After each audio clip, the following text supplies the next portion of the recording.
지난 주일 저녁에 복음의 교제로 인한 축복에 대해서 말씀을 드리면서 우리를 바라보면서 자랑스럽게 여기고 우리를 여기저기 자랑스럽게 소개하는 것, 그것이 바로 축복이라고 말씀을 드렸습니다. 그래서 복음의 사역자들이 더 나아가 성삼위 하나님께서 이 세상의 권세에 대하여 사탄의 세력에 대하여 마음껏 자랑할 수 있는 그러한 교회와 교인이 된다는 것이 얼마나 큰 축복이고 또 그러한 칭찬을 받기 위하여 힘쓰자는 말씀을 드렸습니다.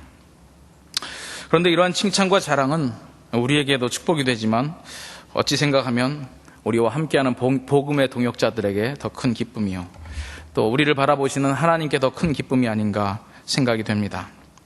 그래서 우리가 사실 축복이라고 더 실제적으로 느낄 수 있는 그 내용을 하나 더 본문에서 찾아볼 수 있는데요, 우리가 복음의 교제에 복음에 힘씀으로써 축복의 결과로 돌아오는 것, 우리가 실제로 체감할 수 있는 정말 귀하다, 축복이다 여길 수 있는 것, 바로 중보기도의 지원입니다. 그리스도인에게 있어서 가장 큰 축복은 기도의 지원을 받는 것이죠. 기도를 통하여 여러 가지 도움을 맛본 사람들은 이 기도의 지원이라고 하는 것이 얼마나 실제적이며 또 우리에게 소중한 것인지를 잘 알고 있습니다. 그래서 우리가 어려운 일이 있을 때 다른 사람들에게 기도의 부탁을 하고 간절히 함께 기도해 주기를 요청하게 되는 것이죠. 사실 우리가 기도할 일이 얼마나 많습니까? 너무 많아서 일일이 기도하기 부탁해서 미안해서 대충 몇 가지 큰 거, 다른 것은 생략하고 몇 가지 기도 제목들, 굵직굵직한 것들 우리가 중보 기도를 요청합니다. 그런데 그 부탁을 하면서도 우리 마음속에 확신이 들기보다 좀 의심이 드는 것이, 과연 나를 위해서 그렇게 간절히 기도해 줄까? 이런 확신이 서지 않을 때가 많이 있습니다. 왜냐하면 스스로를 돌아봐도 내가 절실하게 기도할 일이 많아서 다른 사람에게 부탁받은 기도를 제대로 하지 못하는 경우가 많다 보니까 다급한 마음에 다른 사람들에게 중보 기도를 부탁하긴 하지만 과연 저분들이 이 문제를 가지고 간절히 기도해 줄지, 거기에 대한 확신이 서지 않는 경우들이 있습니다. 이러한 현실에서 내가 부탁하는 기도뿐 아니라 심지어 내가 부탁하기도 전에 나를 위해서 생각하면서 최고의 기도의 지원을 아끼지 않을 사람을 얻는다는 것, 이게 얼마나 큰 축복이겠습니까? 이 기도의 지원을 확실히 받기 위한 방법은 역시 복음의 교제입니다.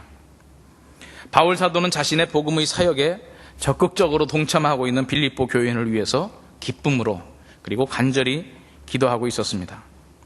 물론 바울 사도는 자신에게 많은 것을 베푼 사람들과 교회를 위해서만 기도한 것은 아니죠. 자신을 핍박하고 모함하고 자신을 어렵게 만드는 사람들을 위해서도 분명 기도를 잊지 않았을 것입니다. 그러나 다른 서신들과 비교해보면서 분명 빌립보서에 나타난 빌립보 교인들을 위한 그 기도의 열정과 그 강도와 그 간절함에 있어서는 분명 그 어느 교회보다 진하다, 강하다 하는 것을 느낄 수 있습니다. 바울 사도는 서신을 통해서 빌립보 교인들로부터 기도해달라고 부탁을 받고 나서, 아니면 생각이 나면 기도하는 것이 아니라 그들이 부탁하기 이전에 그들을 생각하며 힘써서 기도했음을 빌립보 교인들에게 고백하고 있는 그러한 내용이 3절부터 8절까지 기록되어 있는 모습입니다. 물론 우리는 대가를 바라보고 하는 것은 아니지만 우리가 열심히 참여한 복음의 교제에는 강력한 기도의 지원으로 되돌아오게 된다는 것을 우리는 본문을 통해서 확인할 수 있습니다. 우리가 선교에 동참하는 일이 결코 재정적으로 지출만 되는 것이 아니라 우리가 마땅히 해야 할 일을 함에도 불구하고 우리는 그 결과로 강력한 기도의 지원을 받게 되는 이 놀라운 축복을 누리게 됩니다. 아마도 우리가 선교사님들을 위해서 기도하는 것보다 선교사님들이 우리 교회를 생각하며 기도하는 것이 더 강력할지도 모르겠습니다. 우리가 선교사님을 돕고 있는 재정적인 지원보다 더 큰 기도의 지원을 우리가 축복으로 누리고 있다는 사실을 기억해야만 될 것입니다. 어려운 일이 생길 때 기도해달라고 중보의 기도를 적극적으로 요청하는 것도 훌륭한 신앙인이지만 평소에 보다 많은 사람들과 복음의 교제에 적극적으로 동참함으로 인하여 나를 위한 자발적이고도 능동적인 기도의 지원자들을 많이 확보하고 있는 것도 힘 있는 신앙생활을 하기 위해서, 또 기쁘고 즐겁게 그리스도인으로서 이 세상을 살아가기 위한 지혜일 것입니다. 저도 청년들을 사역하면서 모든 청년들을 일일이 다 기도해 줄 수는 없지만, 제가 특별히 기도하는 사람들은 목자의 일에 헌신한, 우리 일반 교구로 따지면 구역장들을 위해서는 기도의 제목을 적어놓고 기도의 지원을 열심히 하고 있습니다. 복음에 동참함으로 인하여 얻게 되는 축복, 여러분들이 어떤 일에 헌신하여 복음의 교제에 힘쓸 때 반드시 여러분들을 위한 강력한 기도의 지원이 여러분들에게 놀라운 축복으로 되돌아온다 하는 사실을 우리가 기억하시면서 우리의 헌신을, 복음의 교제를 힘쓰시기를 바랍니다. 3절부터 8절은 바울 사도가 빌립보 교인을 위한 기도한 그 태도, 모습이 기록되어 있습니다. 그중 3절과 4절은 빌립보 교인을 위하여 기쁨과 감사의 감격으로 기도하는 모습이죠. 내가 너희를 생각할 때마다 나의 하나님께 감사하며 간구할 때마다 너희 무리를 위하여 기쁨으로 항상 간구한다. 즐거움으로, 기쁨으로, 감사로 감격해하며 기도하는 모습이고요. 8절은 뭔가 어려운 일이 있을 때 걱정과 안타까움의 간절함으로 기도하는 모습을 표현하고 있습니다. 예수 그리스도의 심장으로 너희를 사모한다 라고 하는 표현, 특히 심장에 해당하는 헬라어 스플랑클로이스라고 하는 이 단어는 짐승의 내장, 특히 심장, 간, 허파, 콩팥 등을 가리키는 것으로서 신약 성경에는 창자를 가르칠 때 이런 단어를 사용하고 있습니다.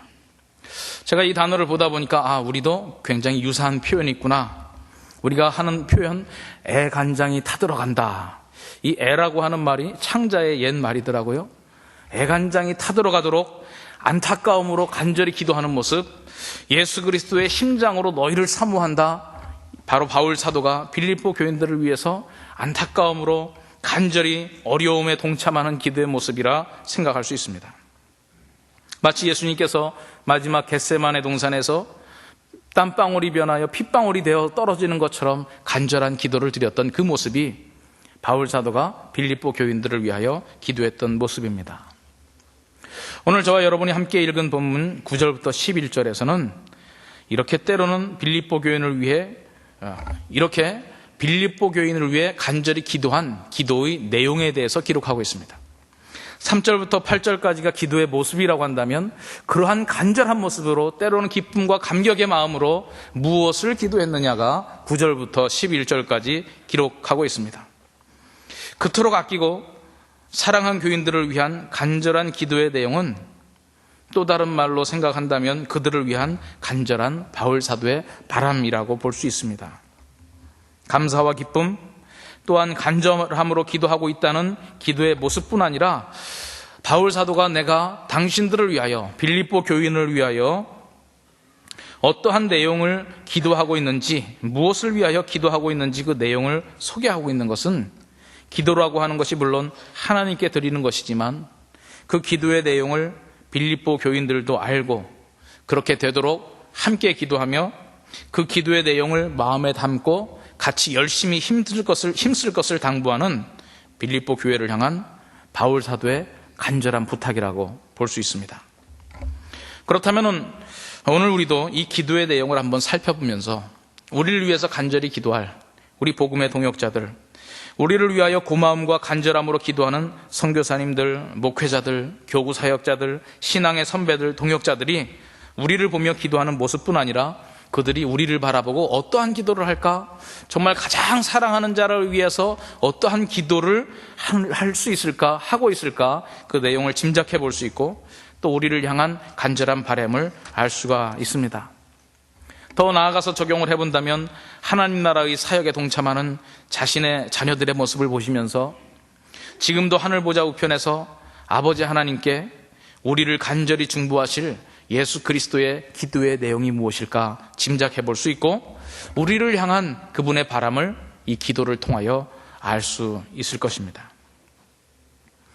바울 사도가 빌립보 교인을 위해서 한 가장 최고의 기도, 가장 간절한 바람이 바로 9절부터 11절까지 그 내용이 요약되어 있는데요.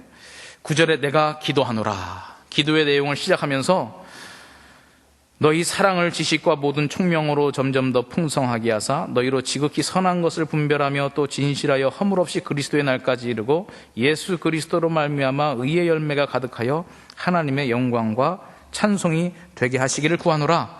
저는 이 기도를 9절부터 시작해서 쭉 나가서 결론적으로 11절에 있는 것이 결론이구나.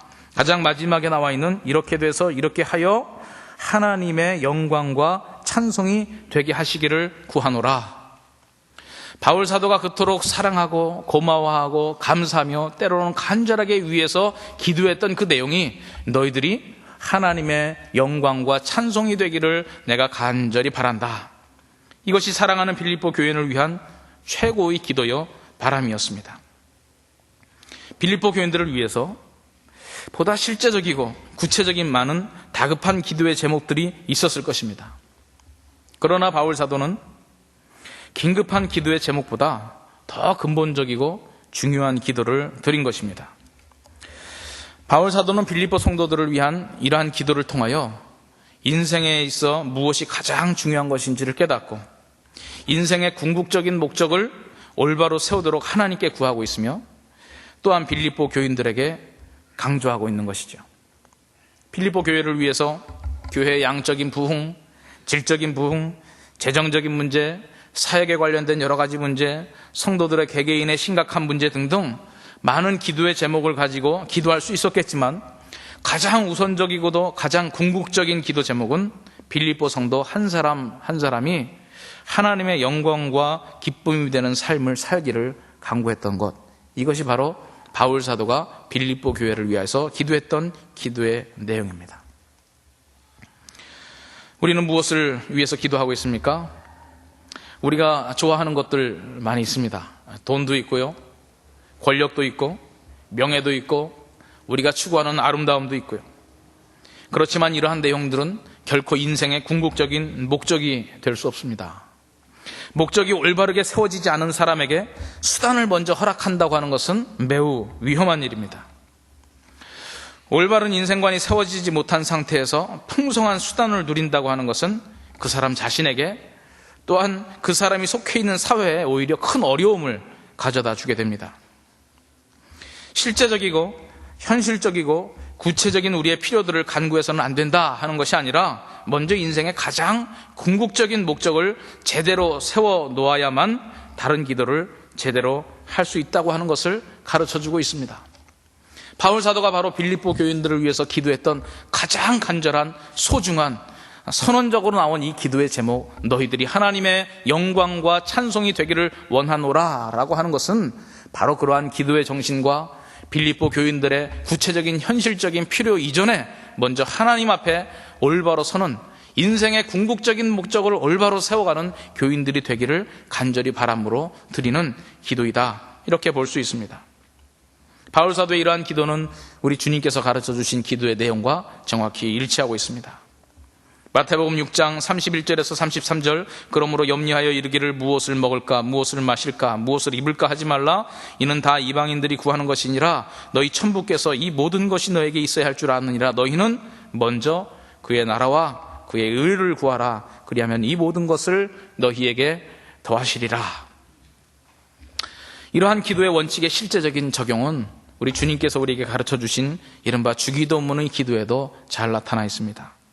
우리의 일용할 양식을 구하기 전에 왜 그 양식이 필요한지를 먼저 확인하고 그것부터 간구할 모범을 제시하는 것이 바로 주님께서 가르쳐 주신 기도입니다.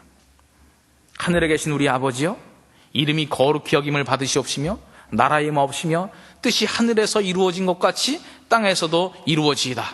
하나님의 나라와 인생의 목적을 올바로 세우며 우리가 하나님 나라의 영광과 찬송이 되길 원합니다. 그리하여 우리에게 일용할 양식도 주시고 우리 관계가 제대로 세워질 수 있도록 죄 지은 자도 서로 사하게 해주시며 우리가 유혹에 빠지지 않게 하여 주옵소서. 인생의 목적을 올바로 세우고 우리가 하나님의 영광과 찬양이 되길 원합니다. 그리하여 이러한 수단들이 필요합니다. 바울 사도도 빌립보 교회를 향하여 먼저 올바른 목적을 세우는 기도를 하였던 것이죠. 오늘 우리는 무엇을 간구하고 있습니까? 우리가 급하다고 떼쓰면서 하나님 아버지께 이런 것 주시고 이런 문제 해결해 주시라고 간구하고 있지만 아버지 보좌 우편에 계신 주님께서 그것이 아니라고, 그것은 아니라고, 내가 먼저 구해야 될 것이 있다고 계속 고개를 흔들고 계시지는 않을까? 또는 자신의 이름이, 예수님의 이름이 자신의 뜻과는 전혀 맞지 않게 남용되거나 심지어는 도용되는 현실을 안타깝게 목격하면서 그것을 가지고 마음 아파하시진 않을까 생각해 봅니다. 하나님께서는 우리가 구하는 수단, 돈도 필요하고 권력도 필요하고 명예들도 필요하지만 이것이 왜 필요한지를 먼저 확인하는 기도를 하기를 원하십니다. 그 기도 제목들이 하나님 나라와 어떤 관련이 있어서 구하고 있는지 깨닫고 구하기를 원하시는 것이죠. 그래서 바울 사도는 그토록 사랑스럽고 고마운 빌립보 교인들을 위한 기도를 드리면서 저희들이 인생의 목적에 부합한 삶을 살면서 진정 기쁨과 행복을 누릴 수 있도록 하나님의 영광과 찬송이 되도록, 또 다른 표현으로 하나님께 영광과 찬양을 드리는 삶을 살도록 그는 간절히 기도한 것입니다. 오늘 우리는 이 본문에서 하나님의 영광과 찬양을 위하여 우리가 먼저 기도해야 된다.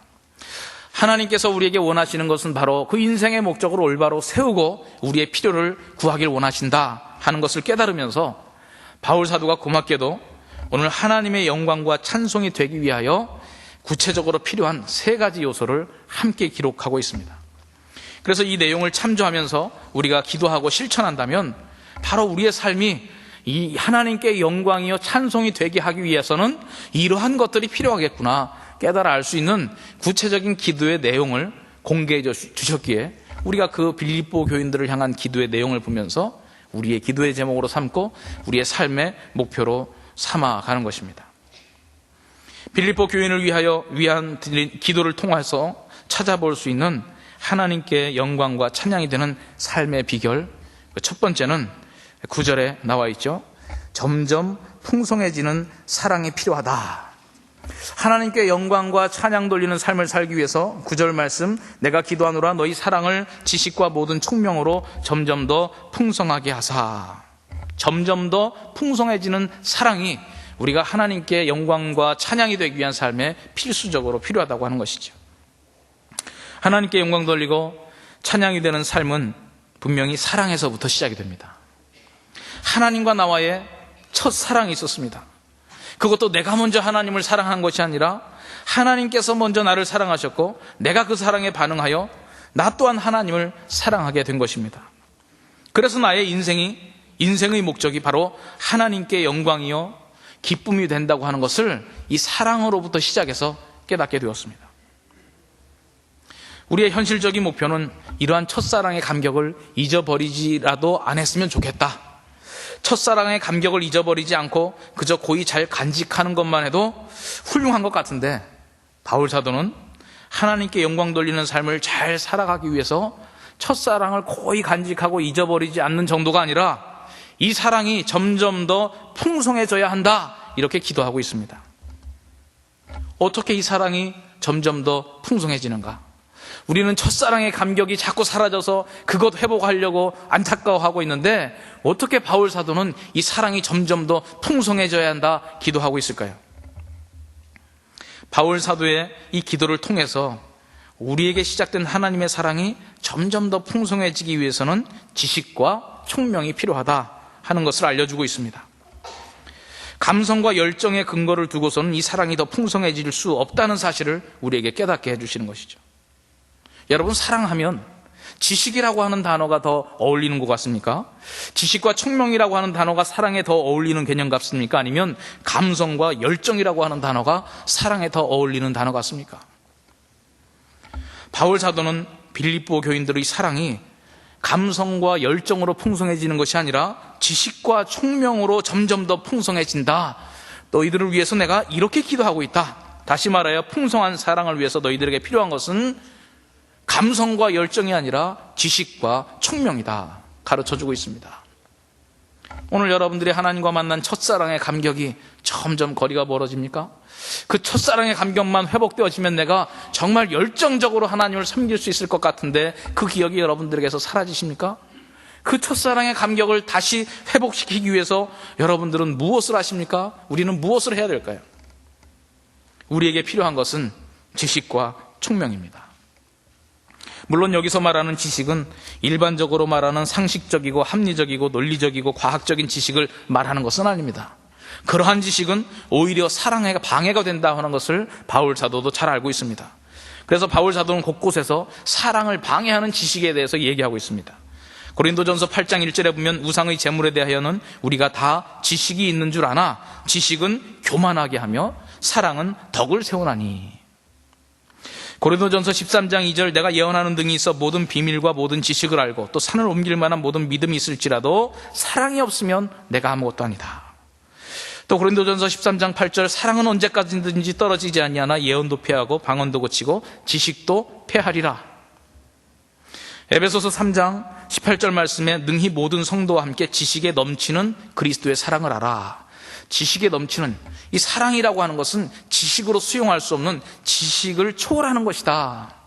여기에서 말하는 과학적이고 논리적이고 상식적이고 우리가 이른바 말하는 그 지식은 사랑에 전혀 도움이 안 된다. 바울 사도도 그것은 분명히 알고 여러 곳에서 지적하고 있습니다. 그러나 우리의 사랑이 점점 더 풍성해지기 위해서 그러면 감성에 충만할 것이냐, 우리의 감정을 자극하는 열정을 향하여 나갈 것이냐, 그것이 아니고 또 다른 지식이 필요하다. 풍성한 사랑을 위하여 필요한 지식은 이러한 일반적이고 세상적인 지식이 아닌 가장 고상한 지식을 내가 말하고 있다. 바울 사도는 바로 그 고상한 지식으로 인하여, 그 총명으로 인하여 우리의 사랑이 점점 더 풍성해진다고 하는 것을 말씀하고 있습니다. 어떤 지식입니까?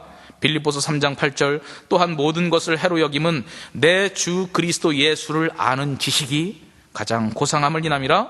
내가 그를 위하여 모든 것을 잃어버리고 배설물로 여김은. 예수 그리스도를 아는 가장 고상한 지식을 얘기하고 있습니다. 골로새서 2장 3절 그 안에는 지혜와 지식의 모든 보화가 감추어져 있느니라. 예수 그리스도 안에 지혜와 지식의 모든 보화가 있다. 골로새서 3장 10절 말씀에 새 사람을 입었으니 이는 자기를 창조하신 자의 형상을 쫓아 지식에까지 새롭게 하심을 받는 자니라. 바울 사도가 말한 지식, 그리스도에 대한 지식, 하나님에 대한 지식, 이 지식이 있어야 우리의 사랑이 풍성해진다고 하는 것이죠. 우리의 사랑은 점점 자라나고 있습니까? 풍성해지고 있습니까? 처음과 비교했을 때 하나님에 대한 사랑과 서로에 대한 나의 사랑이 풍성해졌다고 이야기할 수 있습니까? 사랑은 한순간의 열정과 감동으로 커갈 수가 없습니다. 그래서 바울 사도는 이 기도를 통하여 우리에게 알려주시는 우리의 사랑이 커갈 수 있는 비밀, 그리하여 하나님의 영광과 찬송이 되는 비결은 무엇이냐? 힘써 여호와를 알고 예수 그리스도를 보다 더 잘 알기 위하여 우리가 노력을 해야 된다는 것입니다. 우리의 사랑이 점점 더 풍성해지기 위해서 하나님에 대한 지식과 총명, 이 총명이라고 하는 것은 지혜, 깊은 통찰력을 말하고 있는 건데 바로 이러한 것이 필요하다 말씀해 주고 있습니다. 첫사랑의 감격을 회복하기 위하여 우리가 다시 예전의 그 감정으로 되돌아가야 되겠습니까? 내가 눈물을 흘리면서 하나님을 감격적으로 만났던 그 사랑의 분위기를 다시 꾸며야 되겠습니까? 어떻게 해서 나의 이 첫사랑의 감격이 회복되어질 뿐만 아니라 점점 더 풍성해질 수 있게 할 수 있겠습니까? 이것은 바로 우리가 그러한 감정과 환경을 조성하기에 힘쓰기보다 바로 하나님을 알고 예수 그리스도를 알고 그분에 대해서 점점 연구하고 알아가는 지식과 총명이 필요하다 말씀하고 있습니다. 여러분, 이 봄에 우리 신앙훈련학교가 시작이 되었습니다. 여기에 참석해야 우리의 사랑이 점점 더 풍성해집니다.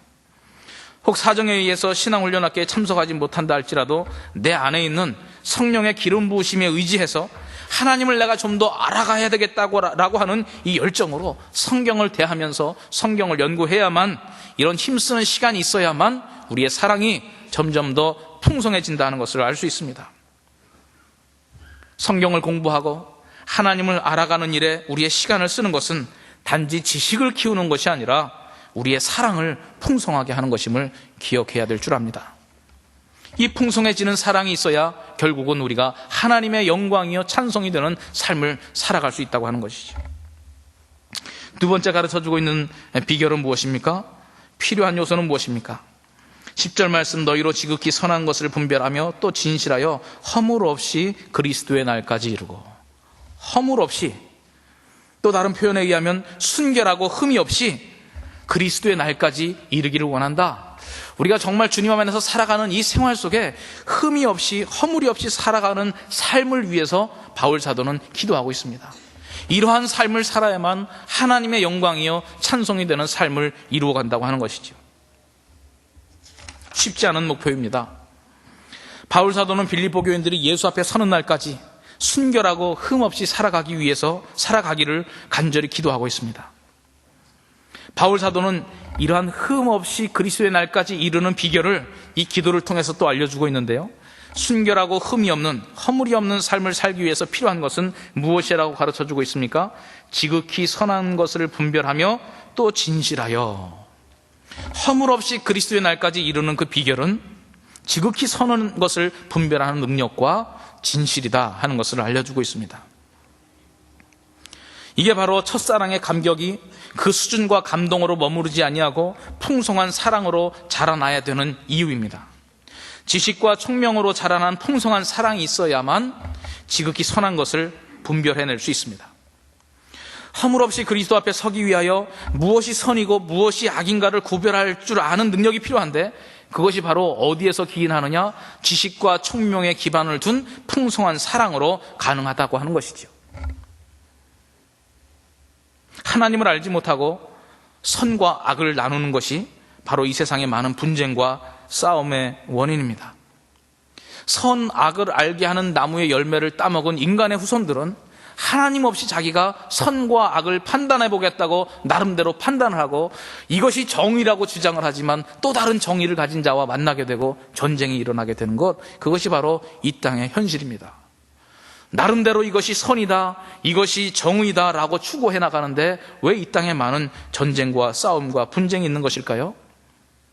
하나님을 아는 지식이 없이 내리는 선과 악의 판단이기 때문에 그렇습니다.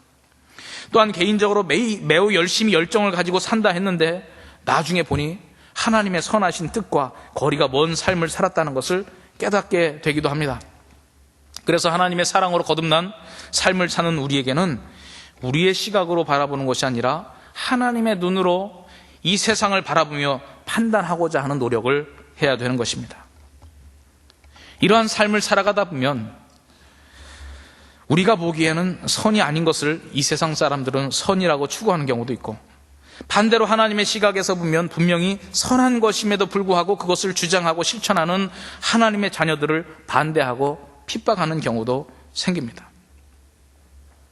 우리의 삶을 진행하면서 어느 시대에는 우리가 가지고 있는 상식적인 선과 하나님의 선이 다행스럽게도 맞아 들어갈 때가 있습니다. 그렇지만 우리가 사는 시대가 요구하는 선이라고 하는 것이 우리가 가진 선의 원칙과 위배되는 때도 있습니다. 이럴 때는 순교도 각오해야 됩니다. 이럴 때는 하나님의 이름을 위하여 나의 목숨을 희생하는 것까지도 각오해야만 되는 시절이 있습니다. 그리스도인들이 이 세상에서 다수결의 원칙을 따르며 대세를 따라가는 것이 아니라 하나님의 선한 뜻을 구별해낼 줄 아는 능력과 그것에 의지하여 때로는 시대의 흐름을 거스릴 줄 아는 용기가 필요한 것이죠.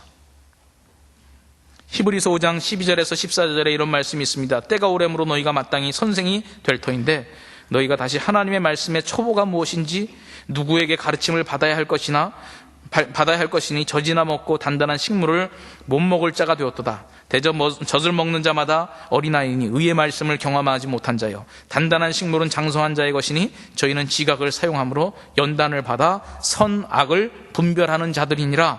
의의 말씀을 경험하여 단단한 식물을 먹는 자 어떠한 사람이라고요? 지각을 사용함으로 연단을 받아 선악을 분별하는 자들이다. 우리는 선악을 분별할 수 있는, 지극히 선한 것을 분별해낼 수 있는 능력이 필요하다. 그래야 우리가 이 세상을 허물 없이 살아갈 수 있다. 왜냐하면 무엇이 선이고 무엇이 악인지를 알아야 되니까. 로마서 12장 2절에 이런 말씀이 있습니다. 너희는 이 세대를 본받지 말고 오직 마음을 새롭게 함으로 변화를 받아 하나님의 선하시고 기뻐하시고 온전하신 뜻이 무엇인지 분별하도록 하라. 다시 말해서 이 세대의 커다란 흐름 속에 하나님의 뜻이 아닌 흐름이 있을 수 있다는 거죠. 우리는 이 시대가 흘러가는 흐름에 따라서 사는 것이 아니라 하나님의 뜻을 가지고 흘러가는 시대를 분별해낼 줄 아는 능력이 필요하다는 겁니다. 그리하여 때로는 민족의 반역자 소리를 들을 때도 있습니다. 그리하여 때로는 국노를 분열시키는 자라고 하는 소리를 들을 때도 있습니다. 그리하여 때로는 우리의 미풍양속을 해치는 자라는 소리를 들을 때도 있습니다. 그렇지만 하나님의 시각을 가지고 선하고 악한 것을 구분해낼 줄 아는 능력과 그것을 지켜나가는 용기가 우리에게 필요한 것입니다. 그래야만 그리스도의 날까지 허물없이 우리의 삶을 순전하게 지켜나갈 수 있는 것입니다. 여기에서 또 진실이 필요하다고 합니다. 왜 허물없이 살아가는 삶에 진실이 필요할까요? 우리가 열심히 하나님의 뜻을 분별하여 살아가면 100% 하나님의 뜻을 완전히 알아내고 구분할 수 있을 것 같습니까? 육체를 가지고 이 세상에 발붙이고 사는 우리의 한계가 있습니다. 우리가 아무리 노력해도 틀리고 잘못하는 경우들이 있습니다. 우리가 살고 있는 이 시대 속에서는 최선을 다했지만 먼 훗날 신앙의 후배들이 바라보면 아니 믿는다는 사람들이 어떻게 그런 일을 그렇게 할 수 있을까라고 하는 것들이 분명히 있을 겁니다. 성경에 나오는 위대한 신앙의 인물들이라 하지만 우리가 보기에는 하나님의 뜻에 합당하지 않은 일들을 그들도 심각한 의식을 가지지 못하고 행해 나가는 것들이 있습니다. 제가 보기에는 일부 다쳐도 그 중에 하나입니다. 분명히 하나님께서는 한 남자와 한 여자를 만드시고 결혼의 제도를 만들었지만 구약에 나오는 신앙의 훌륭한 위인들이 아무리 성경을 바라봐도 양심에 꺼리낌 없이 일부 다처를 행하고 있는 이 모습을 보면서 그러면 우리도 성경대로 삶을 살아야 될 것인가? 그건 아니죠. 그분들은 그때 당시에 하나님의 뜻을 분별하기 위하여 최선의 노력을 다했음에도 불구하고 그 시대적인 문화의 한계를 벗어나지 못하고 자신들은 당대 하나님의 뜻을 완전히 지켰노라 했지만 먼 훗날 우리가 바라보니까 분명히 그것은 하나님의 뜻은 아니었던 것입니다. 우리가 지식만 가지고 하나님께서 주시는 풍성한 사랑의 지식을 가지고 우리가 열심히 분별해내도 우리가 극복해내지 못하는 이 시대적인 한계, 지식의 한계, 환경의 한계가 있을 수 있다는 거죠. 그래서 바울 사도는 허물없이 그리스도의 날에 이르기 위하여 우리가 분별해내는 지식도 필요하지만 또 무엇이 필요하냐? 진실이 필요하다 얘기하고 있는 겁니다. 최선을 다해서 사랑의 기반을 둔 지식과 총명을 동원했음에도 불구하고 우리의 후배들이 아니면 장차나라에서 재평가할 때 당시에는 전혀 문제없었던 우리의 과거사가 부끄럽고 창피한 일이 될 수 있지만 그래서 바울 사도는 허물없이 살기 위해서 지극히 선한 것을 분별해내는 노력뿐만 아니라 진실이 필요하다. 선한 일을 분별해내고 선과 악을 판단하는 우리의 능력에는 한계가 있을지 몰라도 우리의 진실함에 부끄러움이 없다면 하나님 앞에서 우리의 그 부족함은 간과될 수 있을 것이다 하는 것이 바로 바울 사도의 기도입니다. 최선을 다해 지극히 선한 것을 분별해내려는 노력을 하지만 그럼에도 불구하고 우리가 실패했을 때 하나님께서 보시는 것을 절대적인 옳고 그름보다 우리의 진실된 마음과 태도라고 하는 것입니다. 그래서 바울 사도는 허물없이 그리스도의 날까지 이르기 위하여 지극히 선한 일을 분별하는 실력과 함께 진실이라고 하는 것을 위해서 기도했습니다. 우리는 하나님 앞에 그리스도의 날에 이르기까지 이 세상의 삶을 살아가면서 허물없는 삶을 살기 위하여 최선의 노력을 기울여야 됩니다. 그래야만 우리의 삶이 하나님 함께 영광과 찬송의 삶이 되는 것입니다. 그러기 위하여 우리가 길러야 될 실력이 있습니다. 지극히 선한 일을 분별해내기 위해서 힘쓰고 발견되었다면 대세의 흐름과 이 시대의 요구와 다르다 할지라도 우리가 그 흐름을 거스려 가면서라도 하나님의 뜻을, 하나님의 선함을 외칠 수 있는 용기가 필요하고 그럼에도 불구하고 우리의 한계 때문에 하나님의 뜻을 올바로 분별해내지 못하는 이 한계를 극복하기 위하여 하나님 앞에 진실된 나의 마음이 필요하다 하는 것입니다. 세 번째로 가르쳐주고 있는 비결이 무엇입니까? 바울 사도는 의의 열매를 맺기 위하여 기도한다 말씀하고 있습니다. 11절 말씀, 예수 그리스도로 말미암아 의의 열매가 가득하여 하나님의 영광과 찬송이 되게 하시기를 구하노라. 바울 사도가 빌립보 성도들이 하나님께 영광이요 찬송이 되는 삶을 살도록 하기 위하여 간구한 기도의 마지막 내용은 무엇이냐? 의의 열매가 가득하게 되는 것이었습니다. 예수 그리스도를 말미암는 의의 열매란 율법을 지킴으로 얻을 수 있는 것이 아니라 현재의 삶 속에서 예수 그리스도께서 함께 하시고 역사하심으로 맺는 성령의 열매를 말미암는 것이죠. 우리의 삶을 통하여 맺어지는 열매가 다른 사람들로부터 확인되어져야 되는 겁니다. 이 열매를 통하여 유익 얻는 사람들의 인정과 칭찬을 통해서 확인되는 것이 바로 열매입니다. 이 세상에서 예수 이름으로 인하여 핍박받는 것도 있겠지만 적어도 우리의 삶이 그들의 공격의 대상이 되어서는 안 되겠죠. 무엇을 통해서요? 우리가 맺는 선한 열매들을 통해서요. 우리가 맺는 의의 열매는 이 세상에서 그리스도인의 덕을 선전할 수 있는 귀한 도구이고 이것을 통하여 사람들로부터 칭찬을 받게 되며 결국 하나님께 영광을 돌리게 되기 때문입니다. 따라서 이 열매는 결코 우리의 자랑이 되는 것도 아닙니다. 왜냐하면 그리스도로 말미암아 맺어진 열매이기 때문입니다. 풍성한 사랑으로 시작하여 허물 없이 살기 위해서 노력하다 보면 의의 열매가 자연스럽게 맺힐 것입니다. 우리는 믿음으로 구원받는다, 믿음을 강조하다 보니까 우리의 행함이 뒷전으로 밀리는 경우들이 있습니다. 우리가 맺어야 될 의의 열매를 확인해야 되는 일에 게으른 경우들이 생기고 있습니다. 여러분들의 삶에서 어떠한 열매가 맺히고 있습니까? 하나님께 영광과 찬송이 되는 삶을 살기 위하여 우리의 삶에서는 열매들이 맺혀져야 되는 것입니다. 어떤 열매가 맺히는가를 통하여 나를 점검할 수 있습니다. 이 열매가 우리에게 구원을 가져다 주는 것은 아니지만 구원을 받아 풍성한 사랑으로 허물 없이 살아가려고 노력하는 자에게는 반드시 열매가 맺히게 되어 있다고 하는 것이죠. 종교개혁이 한참 진행되던 스위스 제네바 지역에서 칼빈이 정치적인 이유로 잠시 추방됐던 적이 있습니다. 그 사이에 틈을 타서 사돌레토라고 하는 추기경이 제네바 시민들에게 편지를 썼습니다. 타락한 무리들로부터 돌아서서 우리에게 돌아오라. 제네바 시민들은 칼빈이 너무 엄격하게 해서 그도 싫었지만 다시 카톨릭의 추기경으로 돌아간다고 하는 것은 더욱 싫었습니다. 추기경이 그들을 논박하면서 보낸 편지를 그들은 스스로 답할 능력이 없어서 칼빈에게 가서 이 편지에 대한 답신을 좀 써주십시오. 칼빈은 괘씸했지만 그들을 불쌍히 여겨 답장을 써줬습니다. 그것이 그 유명한 사돌레토의 답신. 추기경 사돌레토가 쓴 편지에 대해서 칼빈이 답을 써준 겁니다. 그 내용 중에 이러한 것이 있습니다.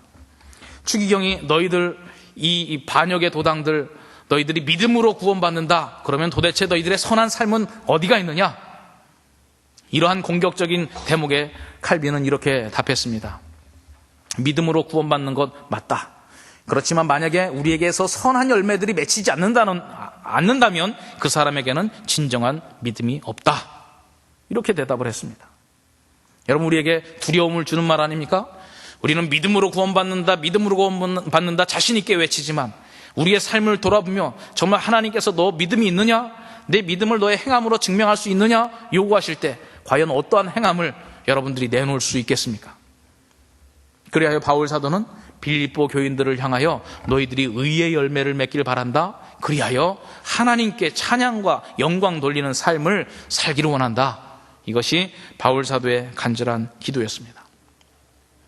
저는 여기서 의의 열매가 무엇일까? 성령으로 말미암아 맺는 열매, 우리의 아름다운 선한 열매, 여기에서 하나 더 나아가서 제가 의의 열매에 대해서 좀 생각을 해보니까 의의 열매, 의로 인하여 맺어지는 열매는 과연 무엇일까? 성경에서는 의의 열매는 화평이라고 얘기하고 있습니다. 이사야서 32장 17절 말씀, 의의 공효는 화평이요. 이 공효라고 하는 말은 열매라고 하는 얘기입니다. 의의 열매는 화평이요, 의의 결과는, NIV에서는 이걸 effect라고 변호하고 의로 말미암아 미쳐지는 영향은 평안과 안전이다. 이렇게 기록을 하고 있습니다. 시편 85편 10절 말씀에는 의와 화평이 서로 입맞춤을 한다. 이런 표현이 있고요. 야고보서 3장 18절 말씀에는 화평으로 심어 의의 열매를 거둔다. 다시 말해서 의의 열매라고 하는 것은 화평이라고 하는 씨앗의 결과이다 라고 하는 것이지요. 여러분, 우리가 맺어야 될 의의 열매는 무엇입니까? 성령의 아름다운 열매들이 있습니다. 이 세상에 보여줄 수 있는 아름다운 선행들이 있습니다. 그렇지만 가장 궁극적으로 의의 열매라고 하는 것은 우리에게서 나타나는 아름다운 관계와 화평의 모습들이 의의 열매라 할 수 있겠죠. 우리가 맺어야 될 열매들이 있습니다. 우리가 이 땅에 살아가면서 진정한 피스메이커로 살아가고 화평한 삶을 살아간다고 하는 것, 이것이 바로 의의 열매인데, 그것은 어떻게 시작될 수 있느냐? 그리스도로 말미암아 맺어질 수 있다, 성경은 말씀하고 있습니다. 오늘 바울 사도는 빌립보 교인을 향하여 가장 간절한 기도를 했습니다. 그가 가장 사랑하는 교인과 성도들을 위하여 너희들이 하나님의 영광과 찬송이 되길 원한다. 궁극적인 인생의 목적을 올바로 세우는 삶을 살기 위해서 나는 간절히 기도하는데, 그것이 어떻게 이루어지는 것이냐? 너희 안에 점점 풍성해지는 사랑이 필요하다. 그 사랑은 지식과 총명의 기반을 두고 풍성해지는 것이다. 너희들이 그리스도 앞에 허물없는 삶을 살았으면 좋겠다. 그것은 어떻게 이루어지는 것이냐? 지극히 선한 일을 분별해내는 능력과 진실함이 필요하다. 너희들이 하나님 앞에 의의 열매를 맺기를 간절히 바란다. 어떻게 가능하냐? 그리스도로 말미암아 화평의 결과들이 찾아오는 것이다. 빌립보 교인들을 향하여 간절한 기도라고 한다면 우리를 위하여서도 간절한 기도일 겁니다. 하늘 보좌 우편에서 지금 우리를 보시면서 예수님께서 간절히 기도하고 있는 그 내용은 바로 이 내용일 것입니다.